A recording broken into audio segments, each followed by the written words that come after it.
In this video, I'm going to break down the new TV spots and the latest trailer. So let's start with this scene. 3 Demogorgons are attacking the truck in which Murray, Robin, and the younger kids are sitting. And when the camera zooms inside the truck, we can clearly see all 3 kids, and this girl who's screaming is most likely Tina, Erica's friend. I don't care about Tina! And in the teaser, we only saw 1 Demogorgon climbing on top of the truck, but this full spot confirms multiple Demogorgons. The hint was already there in the teaser. If you look closely, you can see the shadow of another Demogorgon on the side of the truck. Now, what I think happened here is this. Murray and Robin were standing behind the WSQK radio station, and 3 portals opened right in front of them. In the trailer, we only saw 2 portals opening, but the 3rd one must have opened at the same time, just off screen. The moment Murray and Robin saw multiple gates opening, they immediately started the truck and escaped.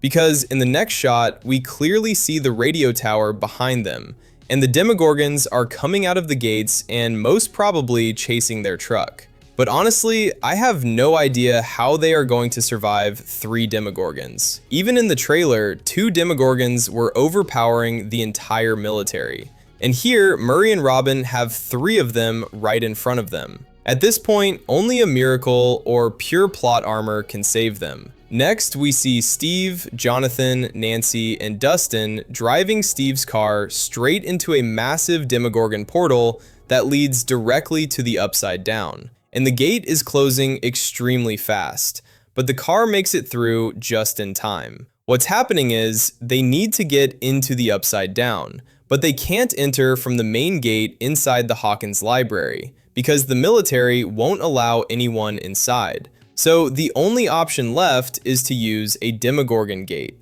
And since Demogorgon gates close very quickly, they're driving at full speed, taking the biggest risk possible, and jumping through the very first gate they can find. But one thing you might have noticed, Demogorgons are opening massive gates in Season 5, compared to the tiny cracks they opened in Season 1. That's because the barrier between the real world and the Upside Down has weakened after Vecna's 3 kills.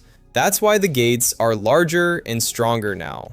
Next, we see this Demogorgon dropping down from the Wheeler house ceiling. Basically, this is the same Demogorgon we've seen in multiple shots. It opens the portal in the ceiling, drops down, and I think the first person it encounters is Ted Wheeler. It injures Ted badly, and then goes upstairs toward Karen and Holly. Then we have this scene where Mike attacks the Demogorgon with a massive weapon. First, the Demogorgon is blinded, most probably by Nancy using a flamethrower, and then Mike attacks it. I think this is from episode 3, inside the Turnbow family house. Mike is wearing the same clothes he wore in the Turnbow house scenes, and he's with Nancy, Jonathan, Steve, and Dustin. And honestly, this scene and the trailer shot where Mike is leading everyone, both of these moments look amazing. Next, for the first time ever, we see a Demogorgon POV shot. We get to see how a Demogorgon views the world. It doesn't have eyes, but its vision seems like a night vision style filter with glowing red tones, almost like the visual look of the portals.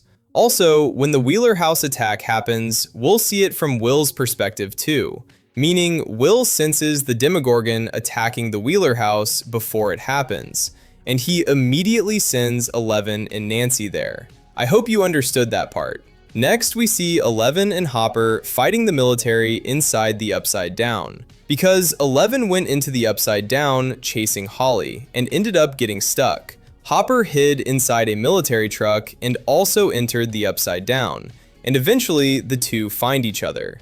In this scene, Hopper throws 2 grenades at the military soldiers. We also see the Turnbow family signboard here, and we already saw behind the scenes footage of this same moment in the last adventure teaser. In the TV spot, we hear a mysterious voice saying, "There are monsters in Hawkins." There are monsters in Hawkins. Fans believe this voice belongs to Kali, and honestly, it really does sound like Kali. But tell me what you think in the comments. Now let's return to the main trailer breakdown, because there are some details I didn't explain in my previous video. First, this scene inside the military facility. Someone is lying unconscious on the floor. At first, I thought it was Will, but now I'm convinced it's 11, because in season 3, 11 wore the exact same type of shoes. And the explosion happening outside the window was most likely caused by Hopper. He's trying to rescue 11 from the military. And this is probably happening around the same time Dr. K is trying to find a way to control 11's powers. Next, everyone assumed that the 4 gates Vecna opened in season 4 merged permanently inside Hawkins' library. But in the season 5 trailer, we can clearly see that all the glowing red cracks have healed, except for one single gate inside the library. The military is trying everything to close this last gate, but it won't close. And this is the gate Vecna will use to return. The reason the cracks healed is because Vecna never completed his 4th kill. If he did, Hawkins would have completely merged with the Upside Down. And since season 5 has an 18-month time jump, plus the construction work done by the military, that explains why the cracks look repaired. Next, the 2 D&D pieces you see represent Mike and Will. The shield piece is Mike, and the wizard piece represents Will the Wise. Also, everyone thinks Vecna is the first person to call Will by his full name, William, but that's wrong. It happened twice before. First, when the principal says, "William Byers, your mother's here."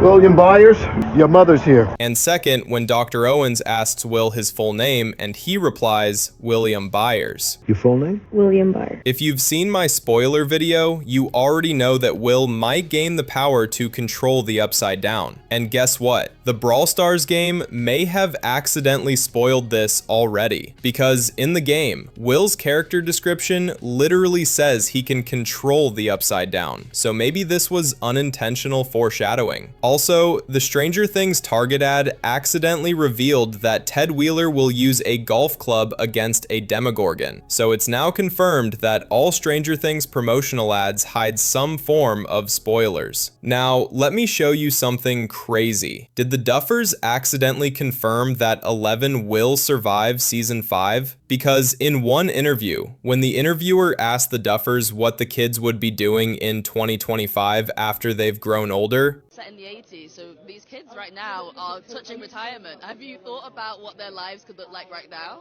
Oh my god, like the grown-up like Mike dealing with Twitter and 11 on Instagram. 11 would not be allowed on Instagram.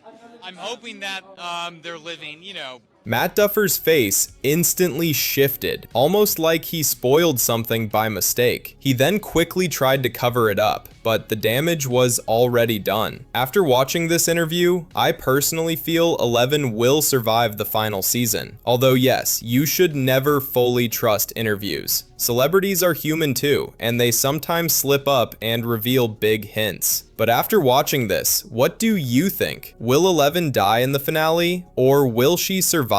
Let me know in the comments.